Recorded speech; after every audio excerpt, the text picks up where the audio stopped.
Word, आज हम लोग बात करेंगे माइक्रोसॉफ्ट वर्ड के बारे में। माइक्रोसॉफ्ट वर्ड के बारे में जानने से पहले आपको ये पता होना चाहिए कि जो कंप्यूटर में सॉफ्टवेयर इस्तेमाल किए जाते हैं वो मुख्य रूप से 4 प्रकार के होते हैं। कितने प्रकार के?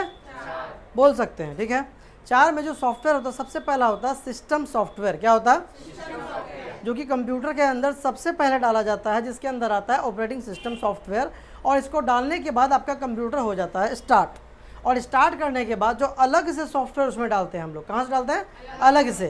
जैसे मोबाइल में कैसे, मोबाइल आप नया खरीद के लाते हैं और वहाँ से जो सॉफ्टवेयर नहीं रहता उसको आप प्ले स्टोर से डाउनलोड करते हैं। ठीक उसी प्रकार से कंप्यूटर के अंदर अलग से सॉफ्टवेयर डाला जाता है, उसको बोलते हैं एप्लीकेशन सॉफ्टवेयर। क्या बोलते हैं? और इसके अलावा कंप्यूटर को मेंटेनेंस करने के लिए यूटिलिटी सॉफ्टवेयर डाला जाता है, और क्या बोल, जिस सॉफ्टवेयर के द्वारा कंप्यूटर में फिर से सॉफ्टवेयर बनाया जा सके उसको कहते हैं प्रोग्रामिंग सॉफ्टवेयर। क्या बोलते हैं? तो टोटल सॉफ्टवेयर हो गए 4, सिस्टम, एप्लीकेशन, यूटिलिटी और प्रोग्रामिंग। कौन कौन हो गया? System, application, utility, programming. ये 4 सॉफ्टवेयर मुख्य रूप से होते हैं। ठीक है, आप मास्क हटाइए। आईडी नंबर आपका, आईडी नंबर कितना है? ठीक है, अटेंडेंस बनाए हैं? ओके। अब आज बात करते हैं हम लोग, अभी आप लोग एप्लीकेशन सिस्टम सॉफ्टवेयर का तो एग्ज़ाम दे दिए।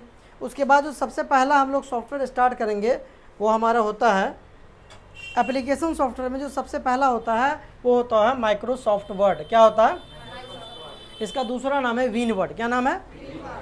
अब ये हम 2003 आपको क्यों पढ़ा रहे हैं? क्योंकि ये बहुत सारे ऐसे पुराने ऑफिस हैं जहाँ पे 2003 पे काम होता है, उसके बाद नए ऑफिस में 2007 पे काम होता है, उसके बाद 2016 से लेके 19 तक का, ठीक है, आपको जो है माइक्रोसॉफ्ट वर्ड मिल जाएगा और हम आपको सारा पढ़ा देंगे, कोई दिक्कत नहीं है उसमें।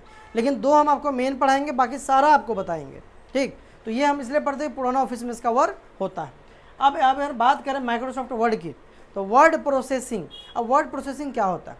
यानी वर्ड यानी लिखते जो हैं, तो लिखने के साथ साथ जो प्रोसेस करने की जितनी सारी सुविधाएं होती है उनमें सबसे ज़्यादा जो फेमस सॉफ्टवेयर है वो है माइक्रोसॉफ्ट वर्ड। कौन सा कंपनी का है ये है आपको माइक्रोसॉफ्ट कंपनी का। कौन सी कंपनी का? और ये आप थोड़ा डिफिनेशन पे आ जाता है, कहता है Microsoft word is very powerful, advance and useful word processing software. यानी वर्ड प्रोसेसिंग के क्षेत्र में जितने भी सारे सॉफ्टवेयर आए उनमें सबसे ज़्यादा जो फेमस हुआ वो है माइक्रोसॉफ्ट वर्ड। ये जो सॉफ्टवेयर है ये माइक्रोसॉफ्ट कॉरपोरेशन यानी कि अमेरिका में जो माइक्रोसॉफ्ट कंपनी है उसके द्वारा डेवलप किया गया है। ठीक है, कहता है which is developed by Microsoft corporation USA, United state of America. कहता है it has all kind of word processing facilities.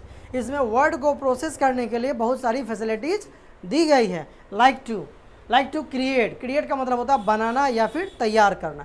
किसी भी तरह का फाइल अगर आपको बनाना हो या तैयार करना हो तो इसके अंदर आप बना सकते हैं। उसके बाद आप एडिट कर सकते हैं। एडिट का मतलब क्या होता है? काटना, छाटना, मिलाना, बढ़ाना, घटाना, ये सारे चीज़ हम लोग क्या बोलते हैं? एडिट करना। क्या बोलते हैं?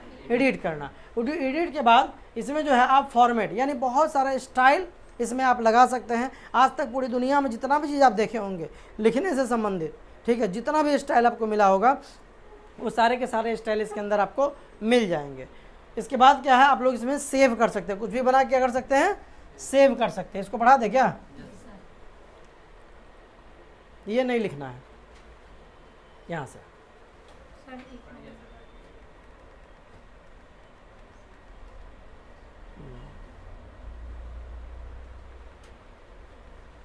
ठीक है, यहाँ से लिखिए। सेव समझ गए आप लोग पहले भी फाइल को सेव कर चुके हैं तो सेव में तो कोई दिक्कत नहीं होगा। इसमें आप प्रिंट भी कर सकते हैं। प्रिंट तो हालांकि आजकल लगभग हर फाइल में हो ही जाता है, इसमें भी आप क्या कर सकते हैं? प्रिंट कर सकते हैं। जो लिखे हैं उसको छाप के आप पेपर पे निकाल सकते हैं। ठीक है, उसके बाद आपका क्या है, इसमें आपको स्पेलिंग और ग्रामर की सुविधा है। हमें जहाँ तक याद है और जहाँ तक हमें पता है कि स्पेलिंग ग्रामर को चेक करने वाला पहला ये एप्लीकेशन सॉफ्टवेयर है जो स्पेलिंग को चेक करता है। यानी अगर आप कोई भी स्पेलिंग को गलती लिखेंगे तो ये उसके नीचे रेड अंडरलाइन कर देगा। अगर आप ग्रामर मिस्टेक करेंगे, जैसे फुल स्टॉप छोड़ दिए, कॉमा छोड़ दिए, कैपिटल लेटर नहीं लिखे, तो ग्रामर मिस्टेक जब आप करेंगे तो उसके नीचे ग्रीन अंडरलाइन आपको देगा ये, जिससे पता चले कि ग्रीन मतलब ग्रामर मिस्टेक और रेड मतलब भारी मिस्टेक, बड़ा मिस्टेक, मतलब क्या मिस्टेक? Spelling mistake. लेकिन एक बात आपको और ध्यान रखना है, मान लीजिए कि जैसे कि मान लीजिए आपका नाम क्या है? मोनिका, MONIKA। आप मोनिका इसमें लिखिएगा ना तो ये गलत बताएगा। क्यों गलत बताएगा? क्योंकि ये सॉफ्टवेयर कहाँ बना है? अमेरिका में। अब इसको मोनिका का नाम तो पता है नहीं, वहाँ अलग टाइप का नाम चलता है, जॉन, इस टाइप का नाम, इंग्लिश वाला ज़्यादा नाम वहाँ चलता है। तो वहाँ का नाम लिखेगा तो सही बताएगा, यहाँ गलत बताएगा। तो उसके लिए इसमें सुविधा है कि आप अपने किसी भी नाम को इसके अंदर ऐड कर सकते हैं। तो ऐड टू डिक्शनरी का भी ऑप्शन आपको मिल जाएगा। यही नहीं, इसके अंदर आपको सजेशन भी देगा। मान लीजिए कोई स्पेलिंग आप गलती लिखें तो ये आपको बताएगा कि आप ये गलत लिखें, इससे मिलता जुलता जो वर्ड है वो आपको दिखाएगा। ये सारा आपको फैसिलिटी इसके अंदर मिल जाएगा। इग्नोर करने का भी ऑप्शन मिलता है। अगर आप चाहते हैं अंडरलाइन नहीं हो या नहीं आवे या आ गया उसको हटाना है तो आप इग्नोर भी कर सकते हैं। तो ये सारी सुविधा आपको मिलेगी स्पेलिंग और ग्रामर की। उसके बाद साइनो और अंटो का भी इसके अंदर आपको ऑप्शन मिलेगा। एक वर्ड का अनेक वर्ड जानते हैं आप लोग, जैसे कंप्यूटर है उसको पीसी भी कहते हैं, ठीक है, उसको आप डेस्कटॉप भी बोल सकते हैं, उसको सिस्टम भी कहते हैं सारे लोग। तो एक वर्ड का अनेक वर्ड अगर आपको खोजना हो तो इसके अंदर आप आसानी से सर्च कर सकते हैं, खोज सकते हैं। इसके अलावा ट्रांसलेट का भी ऑप्शन मिलता है, ठीक है। आप कुछ इंग्लिश में लिखें, आप चाहते वो हिंदी में ट्रांसलेट हो जाए, हालांकि बहुत परफेक्ट नहीं होता है, ठीक है, गूगल ट्रांसलेटर के जैसा नहीं होगा, लेकिन लगभग आपको ये ट्रांसलेट करके दे देगा। उसके बाद क्या, वर्क विद न्यूज़पेपर। आप कोई भी न्यूज़पेपर उठाइए, न्यूज़पेपर में जितना भी काम और जितना भी डिज़ाइन है, आप इसी में है ना, हाँ, वो सारे के सारे डिज़ाइन और सारे के सारे काम आप MS वर्ड में आसानी से कर सकते हैं। जैसे कि कॉलम बनाना, आज तक कभी आप देखें कि कोई पेपर में कोई मैटर शुरू से स्टार्ट हुआ और अंत तक गया हो? कभी नहीं। छोटा छोटा क्या रहता है, कॉलम बना होता है। क्या बना रहता है? कॉलम, और कॉलम में लिखा रहता है। वो कॉलम बनाने की सुविधा जो है वो आपको इसके अंदर मिलेगा, वर्ड के अंदर। उसके बाद आप इसमें आप टेबल बना सकते हैं। टेबल माने कॉपी के पीछे टेबल होता है, या कोई भी तरह का टेबल जो होता है, ठीक है, टाइम टेबल या कुछ भी आप बना सकते हैं, मार्कशीट बना सकते हैं, यहाँ तक कि आप नंबर को जोड़ भी सकते हैं इसके अंदर। तो ये सारी सुविधाएं इसके अंदर आपको मिलेगा। उसके बाद है add foot note and end note. क्या है फुट नोट और अब ये क्या होता है? फुट मतलब पैर, फुट मतलब यानी नीचे की तरफ, ये इंडिकेट कर रहा है नीचे की तरफ, यानी कोई भी पेज के नीचे, यानी मान लीजिए कोई कुछ लिख रहा है और आप चाहते हैं कि हर पेज के नीचे कुछ ना कुछ लिखा जाए। CBSE का किताब उठाइए, बहुत सारी किताब में आपको मिलेगा कि नीचे छोटा छोटा अक्षर में लिखा रहता है, चाहे राइटर का नाम हो या डेट हो या और कुछ हो, या इस पेज में क्या खास बात है वो नीचे लिखा रहता है। तो प्रत्येक पेज के जो नीचे लिखा जाता है उसको हम लोग बोलते हैं फुट नोट। क्या बोलते हैं? फुट नोट बोलते हैं, ठीक है, उसको हम लोग क्या बोलेंगे? Foot note. और जो कहानी के अंत में, मान लीजिए कि 6.5 पेज का कहानी है, उसके बाद आप चाहते हैं इस कहानी से आपको क्या शिक्षा मिली, आप ये लिखना चाहते हैं, तो उसको हम लोग बोलेंगे इंड नोट। क्या बोलेंगे? फुट नोट का मतलब प्रत्येक पेज के नीचे, फुट नोट का मतलब इंड नोट, इंड माने लास्ट, इंड माने लास्ट। हर पेज, सॉरी, पूरी कहानी के अंत में अगर आप कोई सारांश या और कुछ लिखते हैं तो उसको हम लोग क्या बोलेंगे? End note. इसके बाद इसमें आपको पेज नंबर की सुविधा मिलती है। क्या मिलती है? कई तरह के पेज नंबर आपको मिल जाते हैं। जैसे आपको मन है पेज नंबर 101 से स्टार्ट हो, 1001 से स्टार्ट हो, ABC से स्टार्ट हो, रोमन में स्टार्ट हो, तो वो सारी की सारी पेज नंबर वाली सुविधा जो है वो इसके अंदर आपको देखने को मिल जाएगा।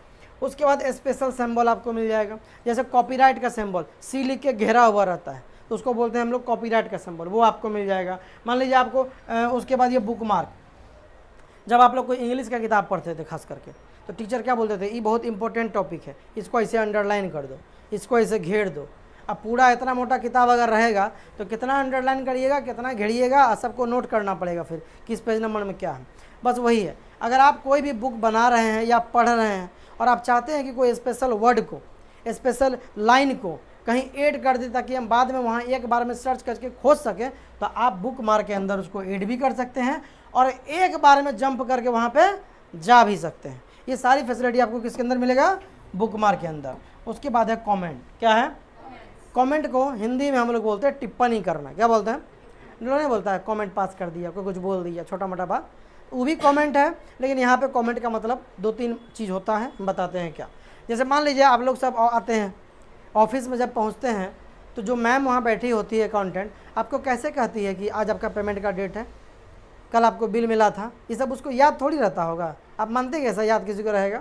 वो भी 200 से ऊपर स्टूडेंट है संस्था में, याद तो नहीं रहेगा। तो इसके लिए वो क्या करती है? कमेंट लिखती है। जैसा ही आप कहते हैं हम 25 तारीख को पैसा देंगे, धड़ाक जाती है, राइट क्लिक इंसर्ट कमेंट, तुरंत वहाँ लिख देती है 25/5 500। अब वही जब आप आते हैं तो माउस वहाँ लेके जाती है, वो बता देता है, मैसेज बॉक्स खुलता है और तुरंत बता देता है कि आपने 25 तारीख का डेट लिया था। सेकंडों में हो जाता है ये काम। तो आपके काम को आसान करने के लिए कमेंट बहुत ज़रूरी है और इसका इस्तेमाल बार बार किया जाता है, ठीक है। और हम तो खास करके हमारे ऑफिस में तो सबसे ज़्यादा इसका इस्तेमाल होता है। तो कमेंट हो गया। इसके अलावा मान लीजिए कभी कभी आप कोई पेपर में देखे होंगे कि कोई आदमी का फोटो बना हुआ है और उसके माथा से ऐसे ही निकलता रहता, कुछ सोचते रहता है तो उसमें वो बात लिखा रहता, कॉमिक्स वगैरह में ऐसा आपको मिलेगा। तो ये भी चीज़ आप कमेंट के अंदर ले सकते हैं। उसके बाद इसके अंदर आपको पिक्चर इंसर्ट करने की सुविधा है। मान लीजिए आप कोई डॉक्यूमेंट बना रहे हैं, आपको बीच में पिक्चर वगैरह की ज़रूरत है, तो पिक्चर वगैरह आप इसके माध्यम में ले सकते हैं।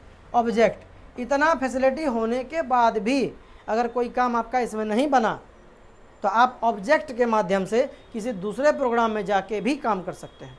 ठीक है, MS पेंट में कुछ लेना है, वर्ड में लेना है, एक्सेल में लेना है, पावर पॉइंट में लेना है, आप कोई वीडियो लेना चाहते हैं, कोई ऑटो कैड या ऑडियो क्लिप लेना चाहते हैं, पावर पॉइंट में जाना चाहते हैं, तो आपका उसमें आप जाके काम कर सकते हैं और किया हुआ काम को वापस भी लेके आ सकते हैं। इसके बाद देखिए हर प्रोग्राम का एक्सटेंशन नेम होता है, एक्सटेंशन नेम होता है। कंप्यूटर के अंदर जितना फाइल बनाइएगा, जैसे वर्ड का, जैसे MS वर्ड है तो इसका एक्सटेंशन नेम क्या हो गया, DOC। क्या हो गया, मान लीजिए कंप्यूटर में आप कुछ भूल गए कि आप कुछ फाइल बनाए, सेव किए, भूल गए, तो आप सर्च करिए star.doc।